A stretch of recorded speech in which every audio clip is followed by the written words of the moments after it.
May audio siya, parang kulog. Mukulo-kulo yung tunog, oh. Tingnan nyo. Kahit naka-off na, tingnan nyo. Itong isa, halos pares lang. Next natin. Kakatapos lang natin gumawa ng titanium audio. Bagong unit. O, balik tayo sa mga lumang unit. Sound power, yan. Akala ko kwanto yung sound power nito. Una talaga to eh. Kasi sabi ng may-ari, parang 2004 pa yata nabili ito. Basta matagal na daw ito nabili niya eh. Okay, sound power U8 series. Okay, sound power na U8 series power amplifier. Shoutout muna sa may-ari nito na pinagkatiwalaan tayo na gawin yung unit nila. Puro lunggo ito. Ngayon, ang issue daw nito ay yung control daw. Pag pinipihit-pihit mo is minsan okay, and then minsan nawawala-wala daw. Ayan. Ngayon, binuksan ko na agad para masilip natin kung ano yung pinaka laman niya. Parang first time ko yata makagawa ng itong series U8 series. Matibay talaga yung mga dating amplifier. Kung mapapansin nyo, nangingitim lang siya, pero hindi siya kinakalawang. Oh, wala siyang kalawang oh. Matagal na to. Okay, matagal na daw sa kanya to, luma na daw sa kanya to eh. No? 'Di ba? Nangingitim lang, hindi kinakalawang. Pero meron tayong napansin dito. Ito dito na bulok lang. Yung SMD dito tapos ayan oh.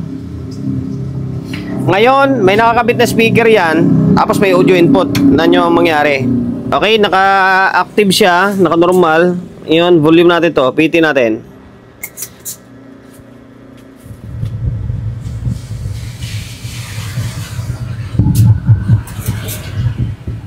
May audio siya, parang kulog. Mukulo-kulo yung tunog, oh. Tingnan nyo. Maaring sira rin yung control nito. Kahit naka-off na, tingnan nyo. Itong isa, halos pares lang.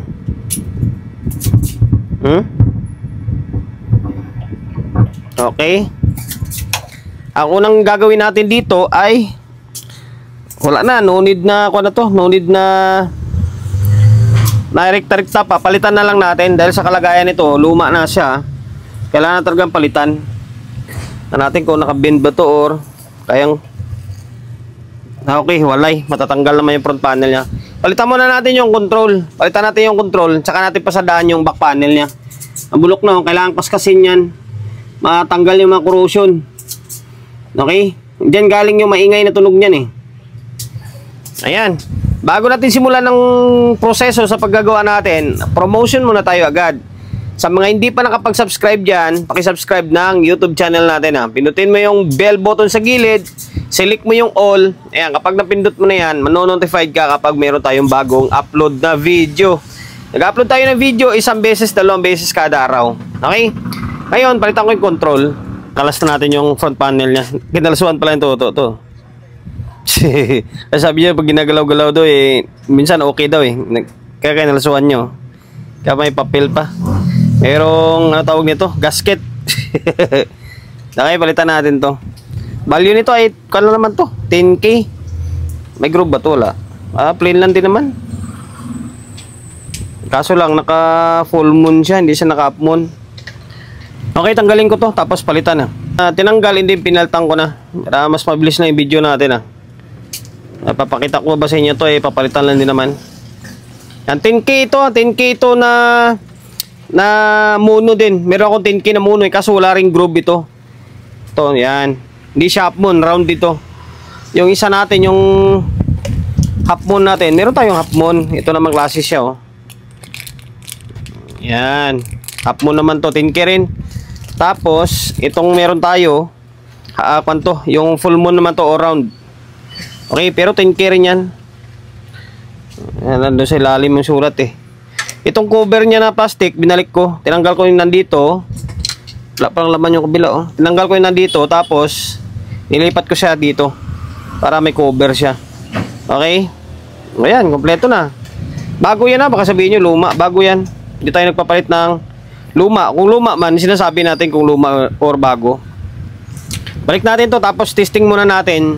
tsaka natin pasadaan yung likod. Naibalik ko na yung front panel pansamantala. 2 tornilyo lang muna to. Ngayon, natin. Oh, may problema. Kaya lang. Hindi ko yata nahinang na maayos ah. Naka-volume agad eh. Tapos dito kumikindat pa rin. Teka lang, ayusin ko muna. Nahinang natin. Natanggal yung ground niya. Ganun pa rin ah. Gago, binalik ko lang ah.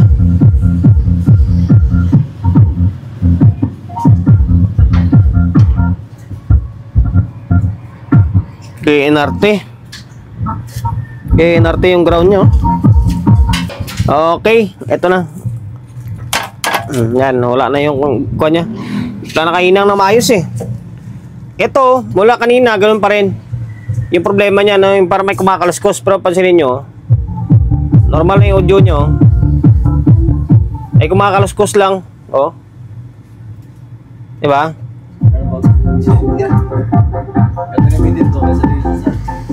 Ayan. Oo. Nangiiwan. Lang magnet? Baka yung kumukuha na yan, yung kumakalabit na yan, nandun, siguro sa input buffer yan. Kasi ang dumi. Okay? Ang gagawin natin, baklasin ko muna yung mukha na yan, yung input buffer na yan, tapos linisan muna natin. Pero, sige, tagalin ko to. Ba, meron pa rin eh. Natanggal na.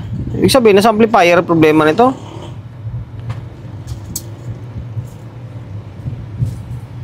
Ganon. Talas na oh. Yan pa rin oh.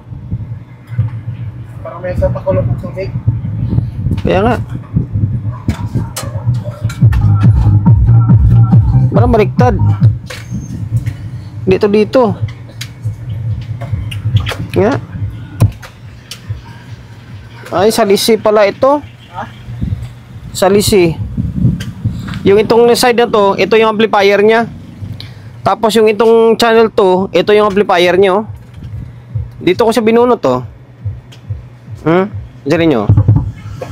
Oh. Meron ulit. Ba oh. Nawala oh. Ibig sabihin, nasa preamp yung sa may buffer yung problema. Doon talaga siya oh. Dumi oh. Galing siguro to sa junction. Ay, cable tayo mo to. May cable tayo ka ba? Oo. Isa lang. Okay, tanggalin natin tong buffer niya. Talas na natin yung back panel niya. Ito to. Grabe, bulok na. Ewan ko kung mapatino pa natin to. Although may audio naman siya, kaso nga lang may maingay yung kabilang channel. Kaya, pud na. Brasin na lang natin to tapos babarnisan. Mangat na yung mga cladding niya eh. Ito malala din oh, likod nyo. Oo. Although pwede naman to, babrasin lang natin para mawala yung corrosion niya. Sa kalumaan eh. Alam ko, pagkatanda ko, kwento ni Bossing ito, 2004 pa na yung nabili ito eh. Matagal na. Tapos dito, contact cleaner lang natin to. Sige, kuskusin ko to. Ito na, kinuskus ko na oh. Diyo kahit paano nawala na siya. O yung mga linya niya, nandyan pa naman, buo pa rin. Yung nangingitim na nawala, yung parang nag-umido, natanggal na. Mawawala mamaya yung kapag binarnish natin, babarnisan natin pati dito. Tapos yung switch, nilangisan ko na siya. Ayan, wala nang malambot na siya. Okay? Lalangisan lang muna natin to. Ay, langisan. Hindi, yung contact cleaner. Hindi. Nabablangko ako. Yung varnish. Varnish pala.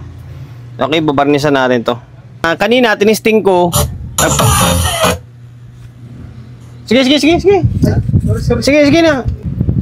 Okay, bali. Kanina, binalik ko na kanina yung board.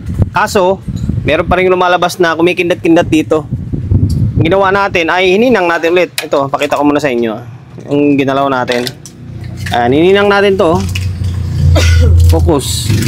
Ito, yan. Hininang natin to. Tsaka ito. Yung paa dito. Kaya may hinang siya, oh. Hirap na niyang inangin kasi nangingitim na. Kinargahan natin ang hinang. Pag mga ganyan kumikindat-kindat, ikuan lang yan, corrosion. Ayan, balik natin. Tapos, on natin ulit. Wala na, oh. Pansinin nyo. Oh, di ba? Wala na, oh. Ngayon, may nakakabit pa rin speaker to. Ito pa rin speaker nyo. Tapos may input, gumagana. Okay na. Oh, ayan, oh.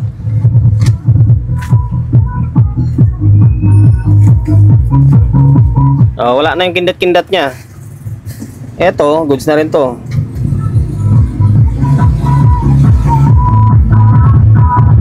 Okay, nakatagilid tayo. Gagawin natin ay balik muna natin ng maayos to. May varnish niya, ha. Tingnan nyo, kaya makintab siya, oh. Makintab na nyo.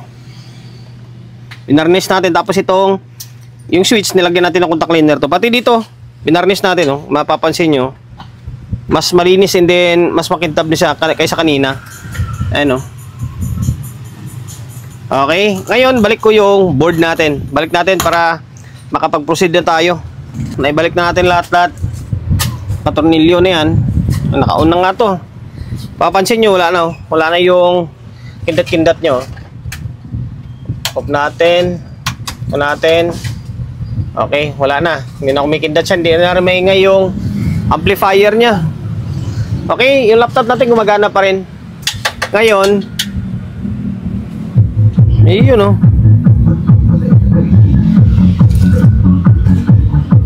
Okay, goods na goods. Okay, bali okay na to. Yun lang yung naging problema niya. Yung itong control, pinalitan natin. Tapos yung kumikindat-kindat niya, nandoon sa may input buffer. Dahil sa nangitim na siya, nilinis lang natin. Okay? Saka ito, makintab na. Although yung talaga, yung pyesa dati talaga hindi kinakalawang. Nangingitim lang siya. You know, parang bago na siya ulit, oh. Okay, kondisyon na to. Kondisyon na. Okay, hanggang dito na lang, ah. Sana nakapagbigay ideya ulit tayo sa mga kapwa natin technician. May encounter nyo, bagay, madalang na lang yung itong klaseng amplifier ngayon, yung sound power na to.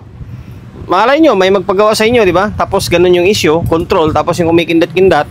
Nagpalit na kayo ng control, ganun pa rin. Kumikindat-kindat pa rin yung signal niya. Puntahan nyo doon sa may likod.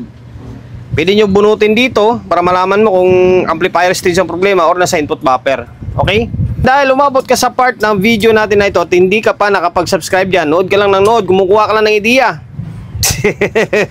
Okay, subscribe ng YouTube channel natin.